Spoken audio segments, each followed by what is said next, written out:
দেন গো আমার সাহায্য করেন।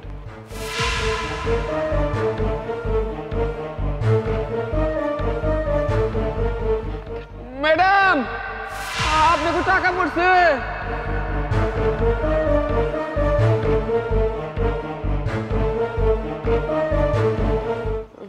আল্লাহ মাগো আপনাকে টাকা পড়ে গেছে ব্যাগ থেকে, এই যে টাকা। স্যার আসসালামু আলাইকুম। কি ব্যাপার ম্যাডাম, আপনি কি পাগল হয়ে গেছেন? সামান্য একটা ফকিরকে সালাম দিচ্ছেন? আপনি চুপ থাকুন। ম্যাডাম আপনি পায়ে ধরে সালাম করতেছেন কিনা একটা ফকিরকে? আসলে ম্যাডাম আপনি মানে কি বলবো আর, রাস্তাঘাটে এই ফকিরের বাচ্চা তুই এবার তাকায় তাকায় দেখতেছস আমার ম্যাডাম যে তোরে পায়ে হাত দিয়ে সালাম করলো, তুই এটা চোখে দেখলি না? বললাম তো আপনি চুপ থাকুন, আমারটা আমাকেই বুঝতে দিন। স্যার আপনি কেমন আছেন? আমি ভালো আছি মা, কিন্তু তুমি কি আমার পায়ে হাত দিয়ে সালাম করলা, আবার আমার স্যার কইয়া ডাকতেছো? আমি তো তোমার চিনবার পারি নাই মা। স্যার আপনি আমাকে চিনতে পারছেন না? ওই যে কান্দারপাড়া এলাকার ঘোড়ার গাড়ি চালাইতো বাচ্চু মিয়া, তার মেয়ে আমি। স্যার আপনার মনে নেই আমি কত কষ্ট করে পড়াশোনা করতাম, আর আপনি আমাকে কতই না সাহায্য করেছেন। আর আমি তো স্কুলের টপার ছিলাম, আপনাদের স্কুলের সবচাইতে মেধাবী স্টুডেন্ট ছিলাম আমি। আপনি আমাকে খুব ভালোবাসতেন। তুমি পড়ি, তুমি পড়ি, আমার মনে পড়ছে মা। আমার আমার স্কুলের খুব ভালো ছাত্রী তুমি। তোমার আমি চিনবার পারি নাই, কত বড় হয়ে গেছো। আমি তোমার চিনবার পারছি মা। তুমি কেমন আছো কও? আর এটা দেখা আমার খুবই ভালো লাগলো যে আমারও তুমি মনে রাখছো এখনো। আমি আপনাকে কি করে ভুলে যাই বলেন তো? আজকে আমি এত বড় হয়েছি কার জন্য? উচ্চশিক্ষায় শিক্ষিত হয়েছি শুধুমাত্র আপনার জন্য। স্যার আপনার কি মনে নেই স্কুলে একবার আমার 5 মাসের বেতন আটকা পড়েছিল? আমাকে হেড শিক্ষক তো বেরই করে দিচ্ছিল, আপনি সেখানে গিয়ে আপনার বেতন থেকে আমার স্কুল বেতন কাটা দিয়ে আমাকে রেখে দিয়েছিলেন। শুধু এটাই নয় স্যার, আমি তো প্রাইভেটও পড়তে পারতাম না, আপনি আমাকে ফ্রিতে টিউশনি করার সুযোগ করে দিয়েছিলেন। স্যার আপনার মনে নেই একদিন প্রাইভেট পড়াতে আমাদের বাড়িতে গিয়ে দেখেছিলেন আমাদের বাড়িতে শুধু ভর্তা ভাত, আমি এসব খেতে পারি না বলে এরপর থেকে আপনার টিফিনের খাবারটুকু স্কুলে আমাকে খাইয়ে দিতেন। স্যার আজকে আমি বড় হয়েছি, এই পর্যন্ত এসেছি, এই সব কিছু তো আপনারই অবদান স্যার। মাগো এই হাতে আমি কতজনের মানুষ করছি, কেউ এখন ডাক্তার, ইঞ্জিনিয়ার, বড় চাকরিজীবী, কারো কারো লোকে দেওয়া হয়, কেউ কেউ আমার ভিক্ষাও দেয়, কিন্তু আমার কেউ চিনবারই পারে না, আমার কেউ সালাম পর্যন্ত দেয় না, আমার সম্মান করে না। অথচ তুমি তুমি সব দিব্যি মনে রাখছো, তুমি একটু বলো নাই আমারে কত সম্মান করছো। আমার বুকটা খুশিতে বইরা গেছে মা।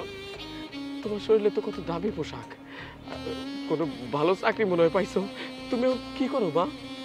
আমি আপনার দোয়ায় এখন ডিএলজির মহাপরিচালক হয়েছি। কিন্তু স্যার আপনার এই অবস্থা কেন? আপনি কেন একজন স্কুল শিক্ষক হয়েও রাস্তার ধারে ধারে বসে ভিক্ষা করছেন? সবই কপাল মা। আমার যখন চাকরি শেষ হইল আমি পেনশনের বেশ কিছু টাকা পাইলাম। আমার পোলাটারে তো আসলে মানুষ করতে পারি নাই।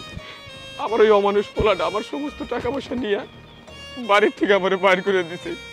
এখন তুমি কও মা, এই বয়সে আমার কেরা কাম কাজ দিব? কামের জন্য অনেক খোঁজাখুঁজি করছি, কেউ কাম দেয় না বুঝলে পেটের দায় এখন ভিক্ষা করতেছি মা, ভিক্ষা করে জীবনটা চালাইতেছি। স্যার এটা কি বললেন আপনি? নিজের সন্তানও এত অমানুষ হয়? আমার তো বাবা মাই নেই, আর উনি কিনা বাবা পেয়েও হাতছাড়া করলো, রাস্তার ধারে ধারে আজ ভিক্ষা করাচ্ছে। থাক স্যার, আপনি কষ্ট পাবেন না, মনে করবেন আমি আপনার আরেকজন মেয়ে। স্যার আপনি যদি চান আমি আপনাকে আমার সাথে নিয়ে যেতে চাই, সমস্যা নেই, আমি আপনাকে কষ্টে রাখবো না। আপনি 3 বেলায় আমার বাসায় খাবেন আর ঘুমাবেন, আমি আপনাকে আমার মাথার তাজ করে রাখবো, একটুও কষ্ট পেতে দিব না। বিনিময়ে শুধু আপনাকে আমি বাবা বলে ডাকতে চাই। স্যার আপনি কি আমাকে এই অধিকারটুকু দিবেন? মা তোমার কথা সেটা সত্যি আমার বুকটা বইরা গেছে।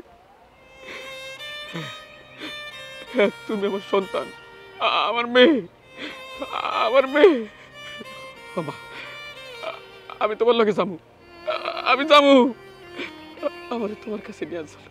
চলুন স্যার, ধরো আস্তে, এদিকে।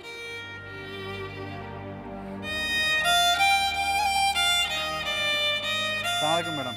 ওয়ালাইকুম আসসালাম। হ্যাঁ বলুন। ম্যাডাম, আমি আপনার জন্যই অপেক্ষা করছিলাম। এই ফাইলটা একটা সাইন করতে হবে এই প্রজেক্টের জন্য। সরি, আমি তো আপনার এই ফাইলে সাইন করব না। ম্যাডাম, আপনি এসব কি বলছেন? আপনি যদি এই ফাইলে সাইন না করেন আমার যে কত বড় ক্ষতি হয়ে যাবে আপনি তা জানেন না ম্যাডাম। ম্যাডাম, আমি আমার সর্বোচ্চ শেষ করে ফেলেছি এই প্রজেক্টের জন্য। আমার যা কিছু ছিল সব বিক্রি করে দিচ্ছি, এমনকি ব্যাংক থেকে কোটি টাকা লোন নিয়েছি। ম্যাডাম প্লিজ, আপনি এমনটা করবেন না। আপনি আমার এত বড় ক্ষতি করবেন না ম্যাডাম, প্লিজ। ম্যাডাম, আপনি জানেন না আমার খুব ইচ্ছা যে গরিব দুঃখীদেরকে এখানে ফ্রিতে চিকিৎসা করাবো। আচ্ছা, আপনি এলাকার গরিব দুঃখী নিয়ে এতটুকু ভাবেন, অথচ আপনার নিজের জন্মদাতা পিতার জন্য এইটুকু করুণা হলো না? মানে ম্যাডাম? বুঝতে পারছেন না তাই তো? আপনি আমার কথার মানে বুঝতে না পারলেও আমি আপনার চোখের ভাষাতেই বুঝে গেছি এই বৃদ্ধ অসহায় মানুষটি আপনার বাবা। আপনি কি করে পারলেন ছেলে হয়ে এই মানুষটিকে বের করে দিতে, যার টাকা এই পর্যন্ত পড়াশোনা করে আজ উচ্চশিক্ষায় শিক্ষিত হয়ে এতটা বড় হয়েছেন, দিন শেষে কিনা তাকেই বাড়ি থেকে বের করে দিলেন? ম্যাডাম প্লিজ, আপনি যাবেন না। দেখুন না, আমাদের ফ্যামিলি ম্যাটারটা এখানে টানবেন না। আর এই প্রজেক্টটা আমার অনেক দিনের স্বপ্ন। আপনি যদি এই ফাইলটা সাইন না করেন আমার স্বপ্নটা ভেঙে যাবে ম্যাডাম। মাগো, আমার জন্য তো তুমি কত কিছু করতেছ, তুমি আরেকটা কিছু করো। ও যখন এই প্রজেক্টের সাইন চাইতেছে তুমি দিয়া দাও। ও তো কইলো এই প্রজেক্ট নিয়ে ওর অনেক স্বপ্ন। আমি ওর বাবা হিসেবে চাইতেছি ওর স্বপ্ন পূরণ হোক। যদিও ও আমার সমস্ত স্বপ্ন ভাঙ্গা দিছে। মাগো, আমি না হয় সারা জীবন ভিক্ষা করে খাবো, আর কয়টা দিন ইমান বাঁচুম। আমি চাই আমার পোলাটা ভালো থাকুক। তোমার কাছে অনুরোধ করি মা, তুমি আমার পোলারে এই প্রজেক্টের সাইনটা দিয়ে দাও। দেখুন বাবা কেমন হয়, আর এই বাবাকেই আপনি বাড়ি থেকে বের করে দিলেন। কি করে পারলেন আপনি এতটা অমানুষ হতে? ম্যাডাম, আপনি আর আমাকে লজ্জা দিয়েন না। বাবা, তুমি আমার মাফ করে দাও।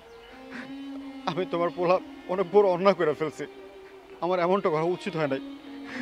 সেই ছোট্টবেলা থেকে তুমি আমার লালন পালন করে কত কষ্ট করে মানুষ করছো, আর আমি বড় হয়ে অমানুষ হয়ে গেছি। টাকার লোভে বইরা আমি আমার নিজের বাপকে ভুলে গেছি, বাপকে প্রতিনিয়ত অপমান করছি। বাবা, তুমি যদি আমার ক্ষমা না করো স্বয়ং আল্লাহ কোনোদিন আমার ক্ষমা করবো না। বাবা, তুমি আমার মাফ করে দাও। তুমি চলো, আমার এইসব কিছু চাই না, আমার কিছু লাগবে না। তুমি আমার সাথে চলো। আমার বাপ যদি আমার লগে থাকে তাইলেই আমার সব কিছু থাকবো। আজকে থেকে তুমি আমার সাথেই থাকবো বাবা। না রে বাপ, আমি তোরে ক্ষমা করে দিচ্ছি ঠিক আছে, কিন্তু আমার যে মানুষটা রাস্তা থেকে দূরে নিয়ে আইছে তার বাবা মানে তার বাড়িতে রাখবো। আমি আমার বাকি দিনগুলা আমার এই মেয়ের কাছেই থাকবার চাই। যাই হোক, আসি। আমি বাসায় গিয়ে আপনার এই প্রজেক্টের ব্যাপারে ভাববো যে আপনাকে সাইন দেয়া যায় কিনা। যদি সম্ভব হয় তাহলে দিব। আসি।